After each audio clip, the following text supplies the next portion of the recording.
அரசருக்கும் கண்ணைக்கும் நடக்கும் உரையாடல்.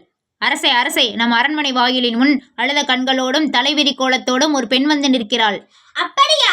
அந்த பெண்ணிற்கு என்ன துயரமோ தெரியவில்லையே, கேட்டாயா?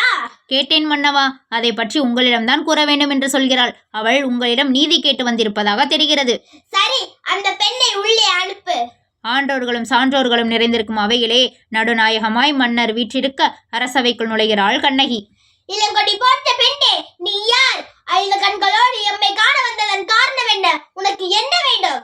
ஆராயாது நீதி வழங்கிய மன்னனே, என்னையா யார் என்று கேட்கிறாய்? சொல்கிறேன் கேள். உலகம் வியக்கும் வண்ணம் ஒரு புறாவுக்காக தனது உடலையே தந்த சிபி மன்னனை பற்றி நீ அறிவாயா? பசுவின் கன்றை தேர்காலால் ஏற்றி கொன்ற தன் மகனையும் அதே தேர்காலில் இட்டு கொன்றானே மனுநீதி சோழன், அவனை பற்றி அறிவாயா? பெண்ணே, நான் கேட்ட வினாவுக்கு நீ இன்னும் விடை கூறவில்லையே. அதை விட்டு விட்டு வேறு எதையோ கூறிக்கொண்டிருக்கிறாய்.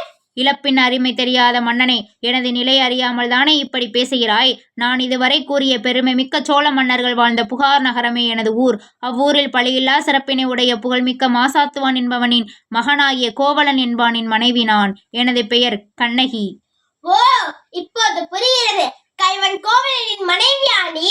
போதும் மன்னா, என் கணவனை இகழ்வதற்கு உனக்கு என்ன தகுதி இருக்கிறது? ஊழ்வினை பயனால் உனது ஊருக்கு வந்து எனது கால் சிலம்பை விற்க வந்த என் கணவனை அநியாயமாக கொன்று விட்டாயே, நீ செய்தது தகுமா? பெண்ணே, போதும் நிறுத்து. கல்வனை கொல்வது கொடுங்கோல் என்று அக்தே ஏற்புடையதே. அக்தே அறநெறிவாகும். இதை அனைவரும் அறிவார்களே, உனக்கு தெரியாதா என்ன? அறநெறி தவறிய மன்னனே, தவறிழைத்தவர்களை தண்டித்தல் அறம் என்பதை நானும் அறிவேன். ஆனால் நீ கூறுவது போல என் கணவன் கல்வன் அல்லன். அவனிடம் இருந்த சிலம்பும் அரசிக்குரிய சிலம்பன்று. அச்சிலம்பு என்னுடையது. அதன் இணை சிலம்பு இதோ என்னிடம் உள்ளது. எனது கால் சிலம்பின் பரல் மாணிக்க கற்களால் ஆனது. பெண்ணே, நீ சொல்வது உண்மை என்று. அரசிக்குரிய சிலம்பின் பரல் முத்துக்களால் ஆனது. அன்று நிறைந்த அவைதனிலே அனைவருக்கும் உண்மையை உணர்த்துகிறேன். யார் இங்கே கோவலனிடமிருந்து பெற்ற அச்சிலம்பை இங்கு கொண்டு வா. சிலம்பை பெற்ற மன்னர் அதை கண்ணகியிடம் கொடுக்கிறார். பெண்ணே, இதோ உன் கணவனிடமிருந்து கைப்பற்றிய சிலம்பு.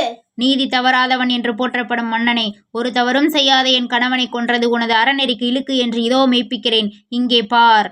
கண்ணகி சிலம்பை தரையில் போட்டு உடைக்கின்றாள். அதிலிருந்து மாணிக்க கல் ஒன்று அரசனின் முகத்தில் தெரித்து விழுகிறது. ஓ, தவறிழைத்து விட்டேனே. பிறர் சொல் கேட்டு பெரும் பிழை செய்தேனே. யானோ அரசன், யானே கல்வன். என் குலத்தில் இதுவரை யாரும்